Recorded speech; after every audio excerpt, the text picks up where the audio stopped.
Olá, PhD, como você está? Seja muito bem-vindo à nossa live de número 153. Olha quanto tempo, né? Há 153 semanas trazendo esse conteúdo da mais alta qualidade para você que já está ou que pretende entrar em um mestrado ou em um doutorado.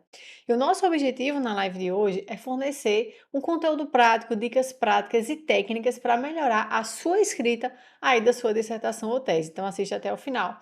Aproveite também para participar desta aula, tá? Comenta aqui nos comentários as suas dúvidas, as suas impressões. Assista até o final para ter acesso a este conteúdo valioso que vai transformar tudo o que você pensa, tá? Sobre o processo de escrita. Aproveita para já se inscrever também no canal e vamos lá para a nossa aula, né? Vamos começar falando sobre a importância da escrita acadêmica no mestrado ou no doutorado. A gente fala tanto disso, né? E muita gente pode pensar, tá, mas por que que isso é tão importante? Isso é tão importante porque você só pega o seu título, o seu diploma de mestrado ou doutorado se você passar pelo processo de escrita científica, né? Então, a escrita ela é muito presente, ela faz parte de todo o processo do mestrado ou doutorado. Inclusive, em muitos programas de pós-graduação, para você passar no processo seletivo, você já tem que ser aprovado por um projeto, né? Alguns são prova, mas enfim, de qualquer forma, você vai passar por um processo de escrita. Isso porque essa é uma etapa muito importante e é interessante que os professores já avaliem qual é o seu nível de escrita, tá? Então, a escrita é muito importante porque você só vai pegar o seu diploma se você escrever um bom texto acadêmico. E muitos programas pedem, tá, que além de escrever a dissertação do mestrado ou a tese de doutorado, você também publique artigo científico. Então, tem programas que só entregam o seu diploma se você tiver publicado ou pelo menos submetido um artigo científico. Então, veja como a escrita é muito viva, muito presente dentro do meio acadêmico. Isso você já deve ter percebido, né? E esse título, ele é muito importante para você, para sua jornada, tanto pessoal quanto profissional, porque é esse título que vai te abrir portas, portas que talvez você nem imagine. Eu lembro muito bem que um professor meu do primeiro período de farmácia falava assim, que o nosso trabalho talvez ainda nem existisse. E hoje, né, alguns anos depois, eu vejo que isso é uma realidade. Hoje eu vejo colegas trabalhando em funções que ainda não existiam quando a gente teve essa aula lá em 2009. Eu, por exemplo, trabalho em algo que eu nem imaginava, né, que fosse existir.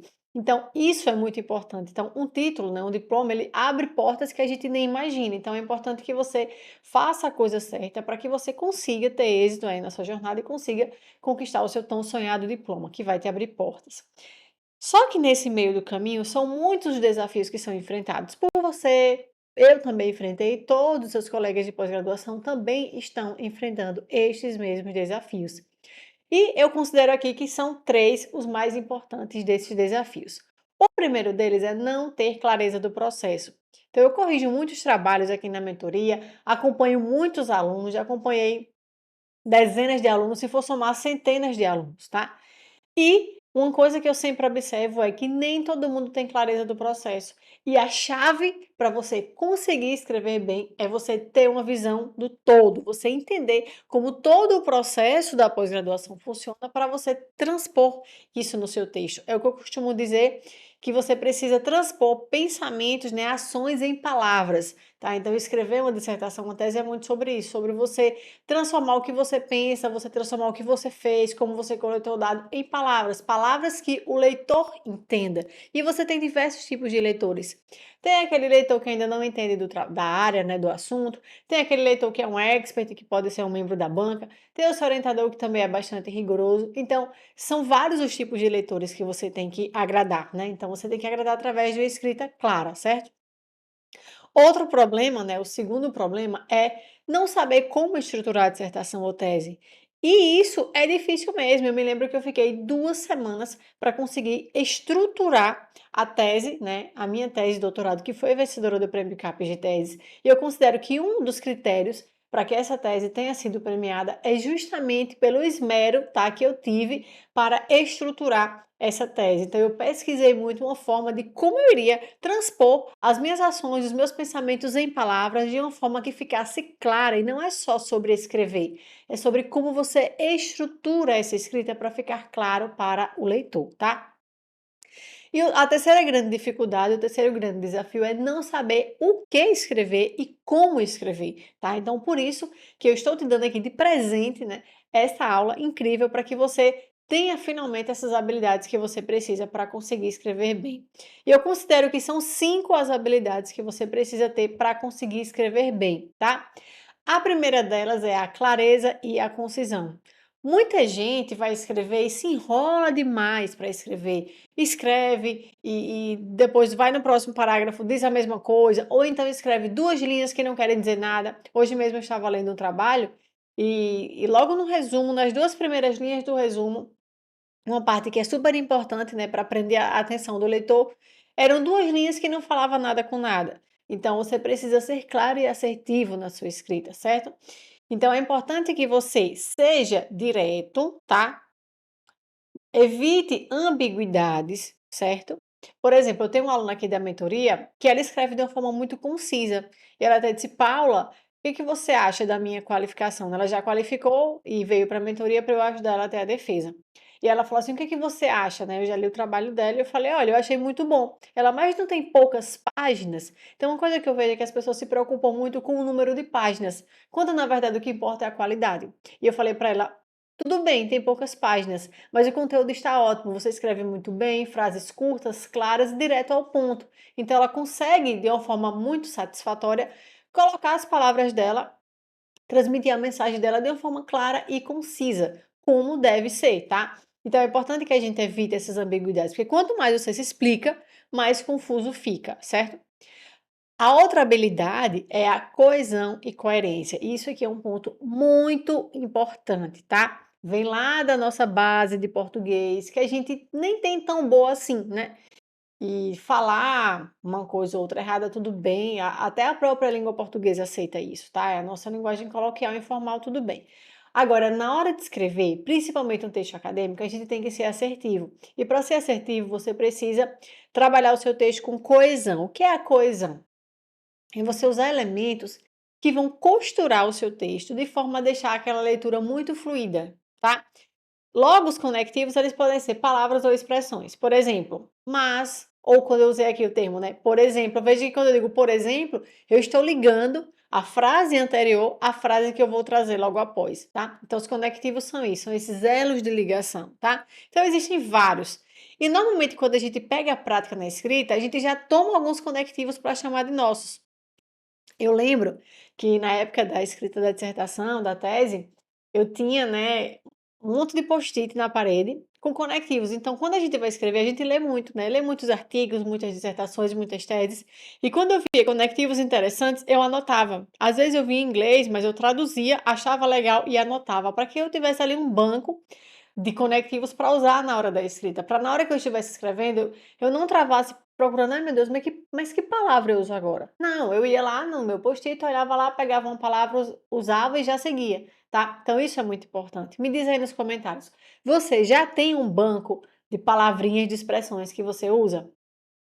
Então isso é muito importante, tá? Então você pode ir construindo esse banco à medida que você vai lendo, tá? E você vai usando. Eu tenho vários. Eu uso muito, por exemplo, neste contexto, nesta perspectiva, desse modo, portanto, taken together, né, em inglês, que é basicamente assim, em conjunto, né, esses dados sugerem tal coisa. Então esse é muito bom para fazer conclusão ou então fechamento ali da discussão. Então, para cada situação, existe um tipo de conectivo que vai fazer mais sentido, né? Diante disto, eu uso sempre diante disto quando eu vou ligar ali no resumo, por exemplo, a introdução do resumo ao objetivo. Então, eu uso diante disto, ou nesta perspectiva, o objetivo do presente estudo consiste em e sigo lá. Então, esses elos de ligação, eles deixam a leitura muito mais fluida, certo? Outra coisa é a coerência. E quando a gente fala de coerência, a gente fala de lógica. O nosso texto precisa ser lógico. Qualquer tipo de texto é uma história que tem início, meio e fim. Lembra da dissertação que a gente fazia para passar no vestibular? Tinha que ter início, meio e fim, não tinha? Aqui nos textos acadêmicos também, eles só são um pouco mais longos, né? Muito mais longos. Mas eles precisam ter também início, meio e fim. E para que você consiga manter essa lógica, para que você não se perca no mar de informações que existe no ambiente científico, né, que é a literatura científica, você precisa planejar. E uma estratégia incrível para você conseguir planejar como vai escrever, tá? Como organizar as ideias é a estratégia funil, que é você sair do tema mais amplo e chegar no tema mais específico. Essa estratégia você pode usar em qualquer seção do texto. Por exemplo, na introdução, você pode usar no método, você pode usar no referencial teórico, você pode usar em resultados de discussão. Então, você pode usar em várias seções e isso vai fazer com que você mantenha o seu texto lógico, certo?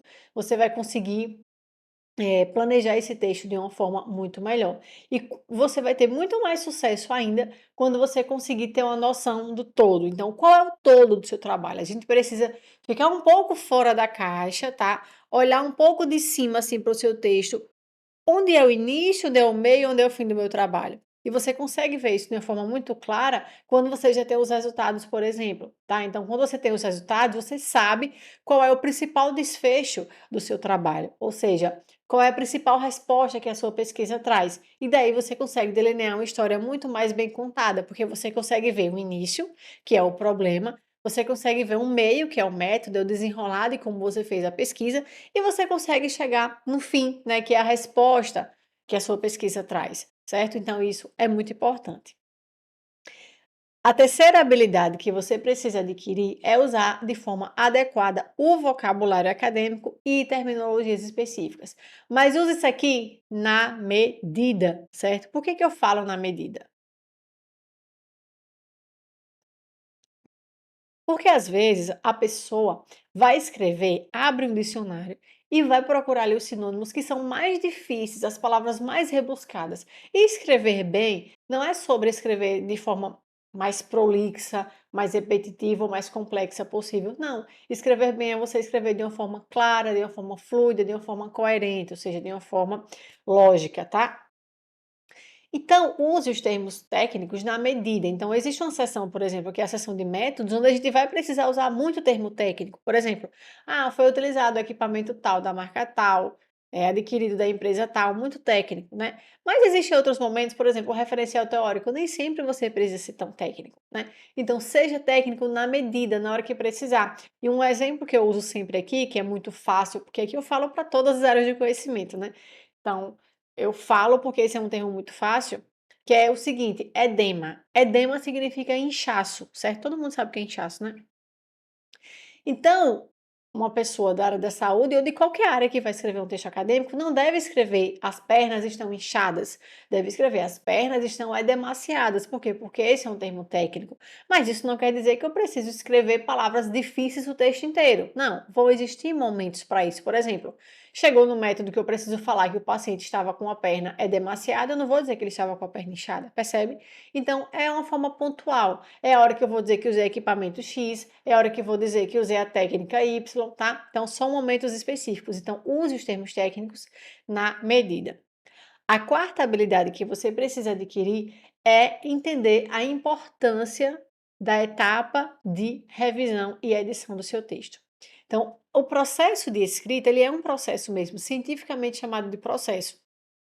O processo de escrita começa com um planejamento, depois você vai escrever e nessa etapa da escrita você tem que deixar as ideias fluírem e você escreve. E nessa onda, pode ser que fique coisa confusa, pode ser que fique coisa repetida, pode ser que fique palavra digitada errada e tudo bem, escreva. Escreva livremente enquanto as ideias estão vindo à sua mente para você não travar.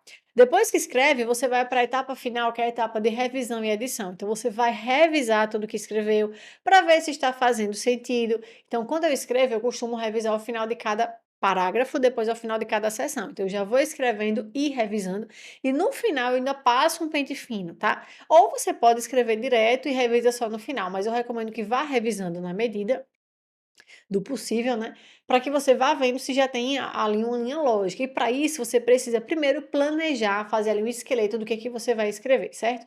Então é muito importante que você passe por essa etapa de revisão. E eu costumo dizer, né, que foi uma coisa que eu aprendi com o meu orientador, que um texto ele precisa ser revisado 5 vezes, tá? Isso era uma coisa que o meu orientador sempre falava, leia 5 vezes. Só que quando a gente lê 5 vezes sem objetivo, a gente fica com preguiça de ler, né? Porque, poxa, eu não aguento mais, já escrevi isso aqui, há tanto tempo que eu tô fazendo isso aqui, ainda tem que voltar e ler um saco, eu quero me enviar isso aqui logo. Mas, uma coisa que eu aprendi com a minha experiência orientando vários alunos é o seguinte: Ok, você precisa ler 5 vezes, mas para cada vez que você lê, você deve ter um olhar específico naquela revisão, tá? Inclusive na live 150 eu expliquei qual é o olhar que você tem que ter para cada etapa. Vai ter uma etapa que você vai olhar só erro gramatical, vai ter uma etapa que você vai olhar se o texto está claro, e quando a gente fala de clareza, a gente fala do leitor entender, né, o que você escreveu. Eu sempre falo aqui, escrever é um exercício de empatia. Quem já ouviu eu falando essa frase aqui? Eu sempre falo. E por que escrever um exercício de empatia? Porque para escrever, você precisa se colocar no lugar do leitor e se perguntar: será que quem está lendo esse trabalho vai entender de fato o que é que eu falei aqui? Isso é muito importante. Porque se a pessoa não entendeu, significa que aquilo está confuso, que você vai precisar reescrever, tá? Então, isso é muito importante. Então, para cada etapa, observe qual é o olhar que você deve ter. Recomendo que você assista a live 150. Eu vou deixar o link aqui na descrição. O título da live é Estratégias Infalíveis para a Revisão de Textos Acadêmicos. Então, essa é uma etapa muito importante para você fechar, para você garantir e se sentir seguro de que o seu texto está bem escrito, tá? E a quinta habilidade que a gente precisa desenvolver é a de pedir ajuda, pedir feedback, isso faz parte. É tanto que a gente tem uma coisa no meio acadêmico chamada grupos de pesquisa, né? Eu sei que alguns grupos são muito pequenos, né? Às vezes é só você e seu orientador, mas ainda assim tem pelo menos você e seu orientador. Então, busque ajuda, peça, tá? Peça ajuda de colegas que estão aí no mestrado, doutorado e fazem trabalhos parecidos com o seu. Eu cansei de ler trabalhos dos meus colegas enquanto eu fazia mestrado, doutorado. Eles escreviam: Paula, dá uma olhada, vê o que é que você acha, se você está conseguindo entender, se está bom, o que é que você sugere. As minhas mentorias começaram daí, né? E aí depois é que eu profissionalizei isso, transformei nas mentorias que a gente tem aqui hoje. Então é muito importante que você peça esse feedback. Peça o feedback do seu orientador também. E você vai dizer: ah, Paula, mas é uma pessoa muito ocupada, eu tenho até vergonha de falar porque é muito ocupado. Mas peça, que vai que uma hora ele leia, né? Então é importante pedir. Ou contrate também uma mentoria, né? Como dezenas de alunos aqui me contratam. Qual a importância disso? É você se sentir direcionado, você se sentir acompanhado, você se sentir seguro, tá? E é como eu sempre falo, o mestrado, o doutorado não é sobre o seu orientador, é sobre a sua vida pessoal e profissional. É o seu título que vai te abrir portas que vão melhorar a sua qualidade de vida e da sua família. É uma fase, vai passar. É difícil mesmo, tá? Eu nunca vim aqui dizer que é fácil, porque é difícil mesmo, mas existem formas de tornar essa jornada mais leve. E eu trabalho aqui diariamente para fazer isso por você, tá? Então, se você acha que faz sentido para você, contrate também uma mentoria, porque ajuda demais nesse processo, vale a pena esse investimento, porque é uma fase da sua vida você vai fechar com chave de ouro, com mais tranquilidade e depois vai usufruir dos frutos. E quais são as técnicas para melhorar a escrita, né? Que a gente já falou das 5 habilidades que você precisa adquirir o quanto antes, mas e as técnicas? Então existem muitas formas de você passar por esse processo e adquirir, né, incorporar melhor essas habilidades aí na sua rotina. E a primeira técnica é estruturar bem o seu texto. Então, procure, antes de sentar para escrever, sente para planejar. Lembra do processo de escrita científica, que começa pelo planejamento, passa pela escrita, finaliza na revisão? Então, primeiro sente e estruture, organize as ideias de forma lógica. Pense na estrutura do seu trabalho, pense no todo, tá? Então, depois desse todo, anote. É bom que você anote num papel, porque quando a gente anota no papel, a gente consegue ter mais clareza das coisas. Por exemplo, eu vou montar uma aula, eu, Paula, não monto direto no computador. Eu primeiro pego um caderninho, faço ali um rascunho, um garrancho, mas um rascunho. E depois eu passo ali as ideias organizadas para o computador, porque eu penso melhor anotando. É tanto que a cada encontro da mentoria, enquanto os alunos falam, eu estou anotando. Qualquer reunião que eu participe, eu estou anotando. Quando eu era aluna de iniciação científica, eu sempre estava anotando. E a minha professora falava assim: Paula, não esqueça de pegar seu caderninho, porque agora eu vou falar uma coisa para você. Aí eu tinha que pegar o caderninho, porque enquanto ela falava, eu anotava, para depois eu organizar as minhas ideias, ter mais clareza, lembrar do que foi falado, porque eu nunca confio que eu vou lembrar de tudo, tá? E eu acho isso bom, acho isso uma virtude, porque sempre tem o registro ali, eu consigo pensar melhor e organizar melhor as ideias. E sei que muita gente também é assim, por isso estou compartilhando com você, tá? Então, organize essas ideias de forma lógica e eficaz, sempre pensando na estratégia funil, que é o tema mais amplo para chegar no mais específico. Isso é fundamental, tá? Para que você consiga escrever bem. Segunda técnica, Conheça os pontos fortes do seu trabalho. Defenda os pontos fortes do seu trabalho com base em outros trabalhos científicos. É isso que vai dar credibilidade à sua pesquisa. De nada adianta você escrever o resultado, comentar com as suas palavras, ok, tá? Você precisa se colocar enquanto autor nesse momento ali na discussão, mas isso só não basta. Você tem que trazer respaldo científico. E para isso você precisa saber buscar as informações certas para explicar o seu resultado. Essa é uma aula que eu sempre dou para os meus alunos, porque isso é fundamental. Até porque muita gente se perde na escrita justamente no fechamento, que é no resultado da discussão. Tem uma pergunta que norteia a pesquisa, chega no final ele não responde a pergunta. Então, eu não sei se o produto é bom, eu não sei se aquela pesquisa trouxe uma resposta clara mesmo. Então, você precisa deixar isso muito mastigado para o leitor, tá? Tem que ficar muito claro, certo? Então, entenda os pontos fortes do trabalho, compare os seus resultados com outras pesquisas recentes dos últimos 5 anos, é isso que vai dar credibilidade. Pesquisas de artigos científicos, é isso que a banca quer ver no seu trabalho, certo? Terceira técnica, entenda que o texto tem início, meio e fim. E saiba o que você vai colocar em cada seção do texto. Então, cada macaco tem que estar no seu galho. Por exemplo, na introdução, o que é que tem que ter? O problema da pesquisa, né? Primeiro um contexto ali, onde que a gente está no mundo, no mar de informações do universo, onde que eu estou aqui, né? Sobre o que que eu estou falando. Então, basicamente, você começa por aí. Depois você vai levando a história ali até mostrar qual é o problema da sua pesquisa, qual é a lacuna, ou seja, o que é que falta ser estudado, que é a proposta da sua pesquisa, e aí você finaliza a introdução, tá? Depois você vai para os objetivos. O que é que tem nos objetivos? A grande finalidade da pesquisa, tá? Esse é o objetivo geral. Os objetivos específicos são as pequenas metas que você vai buscar alcançar para atingir o grande objetivo final. Depois você chega em referencial teórico, tá? E aí você vai organizar em tópicos para ficar muito mais claro. Lembra, o leitor ele vai fazer primeiro um raio-x ali do seu texto. Ele vai olhar pelos tópicos, tentar entender ali o macro, depois ele vai lendo cada tópico. Então, isso é muito importante para o leitor entender. Se você faz um referencial teórico de inúmeras páginas e não organiza em tópicos, o leitor se perde, tá? Se você não coloca desenhos, quadros, ilustrações, o leitor pode ficar cansado, né? O seu texto pode se tornar enfadonho. Então, no referencial teórico, pode sim trazer ilustrações. Essa, inclusive, foi uma pergunta que um aluno me fez recentemente. Então, pode sim trazer ilustrações, tá? Até porque, lembra daquela expressão quer que eu desenhe? Quando a gente desenha, fica mais fácil de entender. Então, a experiência do leitor é muito melhor. Veja que a todo momento eu estou falando de você enquanto escritor, estou falando do leitor, porque você escreve para um leitor, certo? Então isso é muito importante. Chegou em método, o método é o passo a passo do que você fez para atingir os resultados. Então ali é como se fosse uma receitinha de bolo, você tem que pensar, se o meu leitor quiser reproduzir isso aqui, ele tem que chegar no mesmo resultado, ou um resultado muito parecido.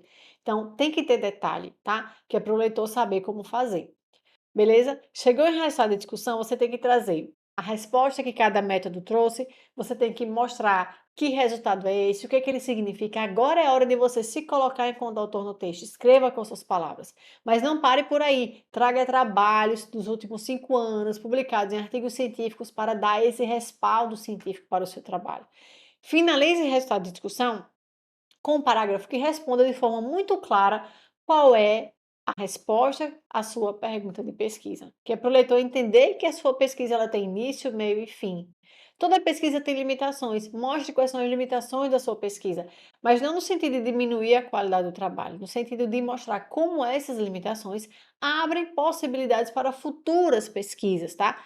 Esse é o grande pulo do gato. Depois você vai para a conclusão, onde você vai responder o seu objetivo geral, vai mostrar quais são as perspectivas da pesquisa, quais são as implicações que a sua pesquisa traz para a prática, tá? Qual é a grande contribuição da sua pesquisa, certo? Então, se você escreve dessa forma, colocando todos esses elementos em cada seção do texto, tá? Claro, em cada respectiva seção do texto, aqui eu acabei de falar o que tem que ter em cada seção. Se você escreve isso, como eu falei, né, com respaldo científico, você vai ter a certeza de que está escrevendo bem. E isso é muito importante, tá? Paula, travei, travei. Então a gente chega aqui na nossa quarta técnica. Use ferramentas que vão te ajudar. Estamos aqui em tempos contemporâneos, várias ferramentas que podem ajudar. A exemplo do ChatGPT, tá? Uma ferramenta fantástica que pode te ajudar a não travar no texto. Travou? Não sei o que colocar mais nesse parágrafo, não sei que conectivo usar. Coloca o trechinho lá e diz assim: como melhorar esse trecho aqui, tá? Às vezes você lê um parágrafo do artigo, acha aquele parágrafo fantástico, encaixa certinho aí no seu referencial teórico, mas você não sabe como reescrever. Usa uma ferramenta como a SciSpace, por exemplo, para fazer a paráfrase para você, ou pede para o próprio ChatGPT fazer a paráfrase. Mas não confie só nessas ferramentas, eles vão te dar um caminho. Escreva com suas palavras, tá? Para que aquele texto fique mais do seu jeito, fique mais no seu tom, certo? Isso é muito importante, mas são ferramentas que ajudam a destravar. E eu sei que você trava muito na escrita, porque todo mundo trava, eu acompanho aqui vários alunos que passam por isso, tá? Então isso é muito importante. Além disso, às vezes você travou e não tem aquela ideia de como seguir. Então as ferramentas podem te dar esses insights que precisam para que você consiga avançar, né? Para que você consiga sair daquele tópico que você não está conseguindo desenvolver.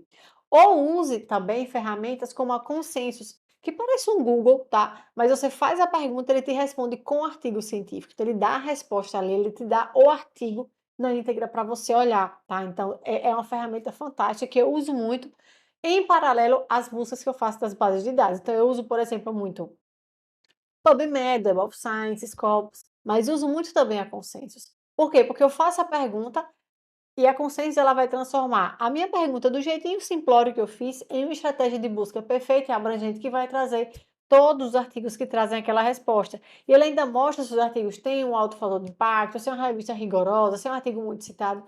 Tem várias opções de filtros, então é uma ferramenta fantástica para você achar as respostas que precisa, tanto para preencher a escrita da dissertação ou tese, quanto para você fundamentar, né, para você comparar ali os seus resultados e escrever na discussão. Então, resumindo aqui, tá? Clareza é a chave. Pense com a cabeça do leitor, se coloque no lugar do leitor, se preocupe com a experiência do leitor ao ler a sua dissertação ou tese, tá? E use também os recursos tecnológicos ao seu favor. Afinal de contas, as ferramentas tecnológicas estão aí. O meio acadêmico aceitou de boas, né? Com ressalvas, claro, se vai usar ferramentas baseadas em inteligência artificial. Não deixe a ferramenta fazer tudo sozinha, dê o seu toque, reescreva por cima, mas use as ferramentas de forma ética para te dar uma ideia, para te destravar no processo, tá? Isso é muito importante. E agora me contem quais são as dúvidas que você tem. Qualquer dúvida que você tiver em relação a essa aula, deixe aqui nos comentários, que eu vou ficar muito feliz em te responder. Eu adoro ver você participando, tirando as dúvidas, compartilhando suas experiências, compartilhando suas impressões da aula. Então, comenta aqui embaixo, tá? Que eu vou ficar muito feliz em ler aí os seus comentários. Aproveita também para se inscrever no canal, para receber aqui os nossos conteúdos diários sobre escrita acadêmica, pós-graduação, plataforma Brasil, tudo que faz parte do universo acadêmico você tem aqui no nosso canal da Seja PhD. Então aproveite, tá? A próxima live, tá? As nossas lives sempre acontecem nas quintas-feiras e a próxima live está com um tema imperdível, é um tema surpresa que eu vou revelar essa semana. É um presente de início de ano que você tanto esperava e tanto precisava, tá? Então a gente se vê na nossa próxima live. Vou te pedir para que você convide todos os seus amigos para participar junto com a gente, para que a gente consiga levar a Seja PhD para o maior número de pessoas possível, para que a gente consiga fazer com que mais e mais pessoas tenham uma experiência mais leve na pós-graduação, tá? Interaja também com os nossos conteúdos diários que saem no Instagram, aqui no próprio YouTube. Vamos levar a Seja PhD para o maior número de pessoas possível. E eu conto com a sua ajuda para conseguir atingir esse objetivo. Agora me conta aqui nos comentários, o que você achou dessa aula? Não esqueça de se inscrever no canal, hein? Para ter acesso a mais conteúdos sobre escrita acadêmica e pós-graduação. A gente se vê na próxima live. Até mais, estou te esperando, hein?